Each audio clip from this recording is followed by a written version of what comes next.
স্বৈরাচার মুক্ত হয়েছে, কিন্তু চাঁদাবাজ মুক্ত এখনো হয় নাই। শেখ মুজিব বিদ্রোহ করে নাই, শেখ মুজিব স্বাধীনতা ঘোষণা করে নাই, শেখ মুজিব পাকিস্তানিদের হাতে আত্মসমর্পণ করেছিল। জামায়াতকে যদি ছোট ছোট তুচ্ছ কারণের জন্য তাদের নিবন্ধন বাতিল করা যায়, আমাদের হাজার ছেলে মেয়েদেরকে হত্যা করার জন্য 15 বছর আরো কয়েক হাজার গুম করার জন্য তাদেরটা কেন বাতিল হবে না? আমাদের মূল লক্ষ্য হলো একটা পরিচ্ছন্ন বাংলাদেশ, দুর্নীতি মুক্ত বাংলাদেশ, চাঁদাবাজ মুক্ত বাংলাদেশ। এখনো পর্যন্ত আমরা বাংলাদেশকে চাঁদাবাজ মুক্ত করতে পারি নাই। স্বৈরাচার মুক্ত হয়েছে, কিন্তু চাঁদাবাজ মুক্ত এখনো হয় নাই। এখনো কোর্ট কাছারিতে ন্যায় বিচার হচ্ছে না। সাধারণ মানুষ যতদিন পর্যন্ত ন্যায় বিচার পাবে না, ততদিন পর্যন্ত এই স্বাধীনতার কোনো মূল্য নেই। প্রত্যেকটা মানুষ বুঝতে হবে আমি একজন স্বাধীন দেশের নাগরিক।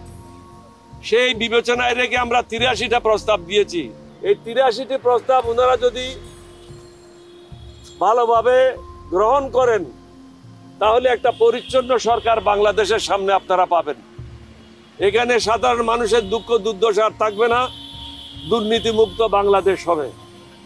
আমরা একটা জিনিস ওনাদেরকে বোঝানোর চেষ্টা করেছি যে কোনো অবস্থাতেই যে ইসলাম ধর্ম মানে না, যে মুসলমান কোরআন মানে না, যে মুসলমান আল্লাহকে মানে না, রসুলকে মানে না, তাকে ছাড় দেওয়ার কোনো কারণ নেই। সে দুর্নীতিবাজ, সে দেশদ্রোহী, সে জনগণের শত্রু, তার বিরুদ্ধে কঠোর ব্যবস্থা গ্রহণ করতে হবে। আওয়ামী লীগের ব্যাপারে আমরা বলেছি সশস্ত্র বাহিনী শহীদ রাষ্ট্রপতি জিয়াউর রহমানের নেতৃত্বে আমি সর্বপ্রথম বিদ্রোহ করি। শেখ মুজিব বিদ্রোহ করে নাই, শেখ মুজিব স্বাধীনতা ঘোষণা করে নাই, শেখ মুজিব পাকিস্তানিদের হাতে আত্মসমর্পণ করেছিল। এটা আমার পিএইচডি বইতে রেকর্ডেড আছে, পাকিস্তানের মেজর সালেহ সিদ্দিকীর বইতে রেকর্ডেড আছে। সুতরাং জামায়াতকে যদি ছোট ছোট তুচ্ছ কারণের জন্য তাদের নিবন্ধন বাতিল করা যায়, আমাদের হাজার ছেলে মেয়েদেরকে হত্যা করার জন্য 15 বছর আরো কয়েক হাজার গুম করার জন্য তাদেরটা কেন বাতিল হবে না? এটা বাতিল করা অত্যন্ত প্রয়োজন, কারণ না হলে আগামীতেও স্বৈরাচারের জন্ম বাংলাদেশে হবে। আমরা কিন্তু এই স্বৈরাচার সরকারকে আপনাদের মাধ্যমে বারবার বলেছি পলানোর সুযোগ পাবেন না। আমার প্রেস কনফারেন্স যারা অ্যাটেন্ড করেছেন, আমি সবাইকে বলেছি 2024 সাল হলো গজবের বছর এবং অনেক নতুন নতুন ঘটনা ঘটবে। তাই ঘটেছে, আরো ঘটতে পারে। আমি সাবধান করে দিয়েছি।